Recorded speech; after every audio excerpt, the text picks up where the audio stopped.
Okay, so as of right now, everybody should have read up to at least chapter 6 within The Great Gatsby. On Friday, we will be having a test on the 6 chapters you have read. This test is to make sure all of you have been keeping up with the reading. This particular video will give you a variety of examples on what to expect on the test. I want all of you to pay very close attention to the stop and writes within this video. My first video for this book, I completely went over the first 3 chapters.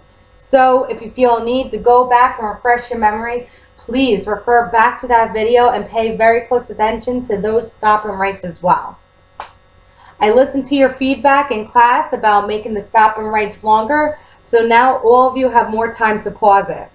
I believe I fixed the issue so far. However, if there are any other suggestions, please remember to email me and let me know. Chapter 4 opens both the readers and Nick to get a better idea of who Gatsby is. And Gatsby tells Nick on their way to the city for lunch, telling him about all his accomplishments. Gatsby tells Nick he was an Oxford man, that he's been awarded medals in World War I by multiple European countries. He claims to have also collected jewels in the capitals of Europe. And Nick seems a little skeptic about all this, but he pretty much decides to keep it to himself. Gatsby takes Nick to lunch and introduces him to a man named Mayor Wolfsheim, who is claimed to be responsible for fixing the 1919 World Series. Nick gets the impression that the source of Gatsby's wealth might not be honest, and Gatsby might even have some ties to some sort of organized crime, which Wolfsheim may be even associated with. After lunch, Nick meets up with Jordan, who he is currently now dating, and she tells Nick what Gatsby told her that night at the party. She winds up going into detail about how Gatsby and Daisy used to be lovers.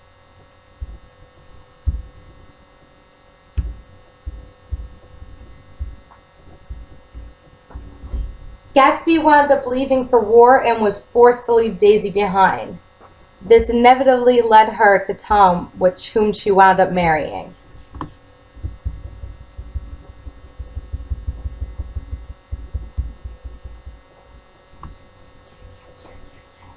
This is the reason why Gatsby moved to West Egg, to be close to Daisy. Gatsby did not want to ask Nick to do so personally, but asked Jordan to ask Nick if he can arrange a meeting between them so they can reunite. He wanted to keep Daisy in the dark about it until they actually met up because he feared that she would decline knowing he was there. Now, Nick in his mind at this point is seeing 2 sides of Gatsby. One with thinking he is possibly a part of an organized crime and is doing like all this business work on the side. He sees him as a man with all this wealth. But another side, we're also seeing him as a hopeless romantic waiting to reunite with his long-lost love. And in this chapter, it also becomes very clear on why Gatsby was reaching for the green light across the water.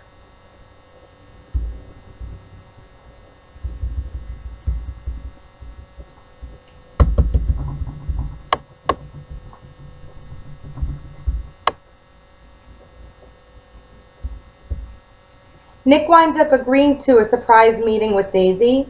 They eventually meet at Nick's house on a rainy day. After the rain stops shortly, Gatsby invites Nick and Daisy over to his house.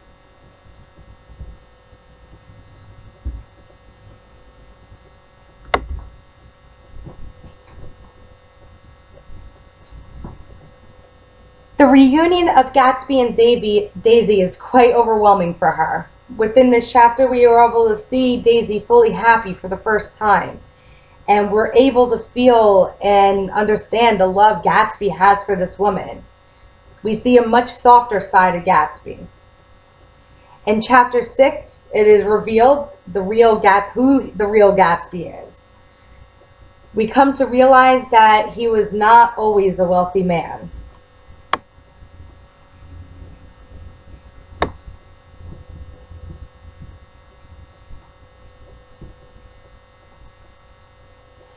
Nick does not see Gatsby or Daisy for a while after their reunion. One day, he stops by Gatsby's house and found Daisy's husband, Tom, there.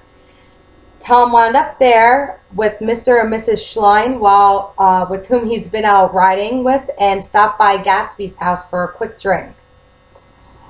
They wind up inviting Gatsby for dinner, and he accepts. Tom, at this point, is curious about Gatsby and wants to know more about him. He is uncertain and knows there's something missing. However, he still has no idea that Daisy's his lover. That Saturday night, Daisy and Tom attend one of Gatsby's large parties. It is evident that Daisy does not have a good time. At the party, Tom winds up telling Daisy about his fortune, the Gatsby's fortune, and how it comes from bootlegging. And she automatically disagrees, and she tells Tom it's from a chain of drugstores he owns. So she is also in the dark about what's really going on. At this point, Gatsby wants it to be like when him and Daisy first met. They were so close, and as of right now, it's almost as if it was already slipping away. In reality, Gatsby wants Daisy to leave Tom. He really wants to be with her, and his dream has finally come true after all this time, and he wants to keep this moment now and forever. And he's currently in the process of possibly losing grip of it.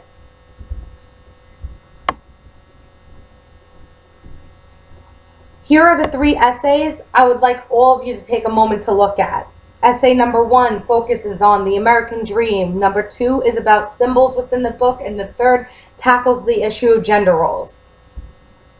For this test, it will be required that you answer 2 of these essays. Tonight, I would like you to jot down all your ideas and possible answers for the ones you choose. Each essay will need to be at least 2 to 3 paragraphs long. And I'm going to allow you to bring 1 index card for the test. However, it is followed by a set of rules. Here are the rules. Rule number 1, only 1 index card can be allowed for the test. Number 2, index card must be completed by Thursday. This is so I can go over them, make sure nothing else is on it, just the essay. Number 3, no full sentences, only ideas. This is to see how you guys are doing writing on the spot. Anything that involves a full sentence, I will not hand you guys back the card. And this leads us to number 4. The only full sentence allowed from the book are quotes. That is it, nothing else.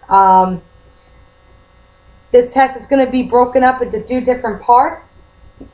The first is going to include a multiple choice, fill in the blank.